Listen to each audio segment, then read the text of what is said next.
Hello and welcome to a new edition of Bookworm. As usual, we bring you the latest in the world of books and reading, where we take a look at some of the latest books and publications published here in Egypt and in the Arab region. Do stay tuned. We'll be right back after this.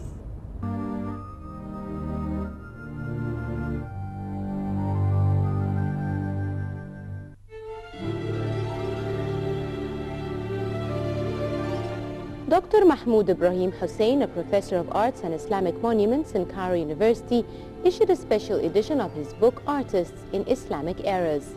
The book is 378 pages long and it is made up of 3 chapters. The first chapter looks at how Islam views photography. The second chapter, the author tackles Muslim artists' works of art in detail, whilst the third chapter is a study on the image of Muslim artists. Dr. Hussein clarifies in the introduction that the book is a comprehensive study on artists in the different Islamic eras, their social status, their relationship with arts, each artist's creative aspects, whether artists were surrendered to the art sponsors or they had free rein to do whatever they did without any shackles from those who funded their works of art.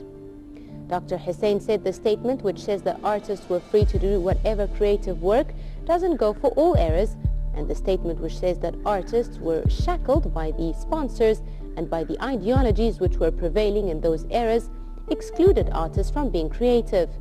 The study casts light on one of the Islamic aspects, which is artists and their role in their works of art.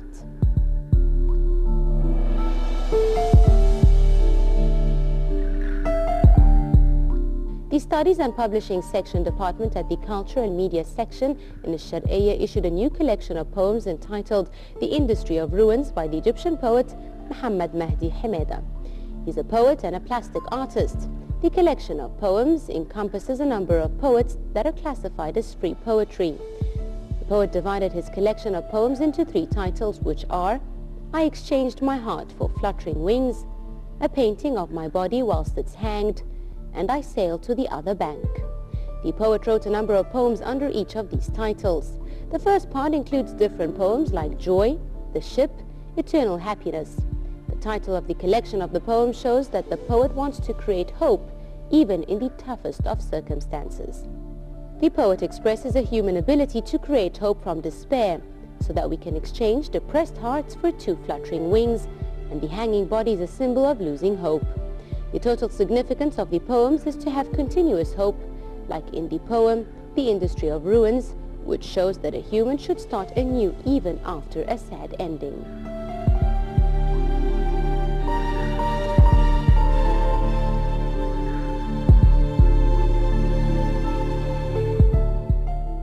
Ash-Shuruq Publishing House has issued recently an edition of a novel entitled A Worshipper's Tree by Ammar Ali Hassan. Ammar Ali Hassan is a researcher in political sciences. The first edition of the novel was published by Nefro Publishing House. In this novel, Hassan mixed pure Sufism with magnificent reality to come up with a legend different from the famous Arab legends. The events of the novel took place at a critical moment in the struggle between the East and the West late in the 15th century, during the Mamluks era. It took place in Upper Egypt, Cairo, and the Egyptian desert. However, it is not a historical novel, although the writer makes use of historical books in describing the places and the style of their everyday life. The main character of the novel is a student in Al-Azhar University who was keen to revolt against the tyrant Mamluk Sultan. Yet he ended as a Sufi to avoid imprisonment, torture, and hanging, which he was threatened with. He disappeared when the Sultan failed to reach the tree which he thought was a treasure tree. The novel reflects the deep philosophy of life and shows us the different styles of life, architecture, the different kinds of art and culture which prevailed in Egypt during the Mamluk era. The hero's name is Arif, and he fails in reaching the strange sacred tree by a female genie who loved him and took him to the world of the genies. The Sultan fails to reach the tree, although he seeks help from a clever magician. Additionally, whoever hears about the strange tree fails to reach it.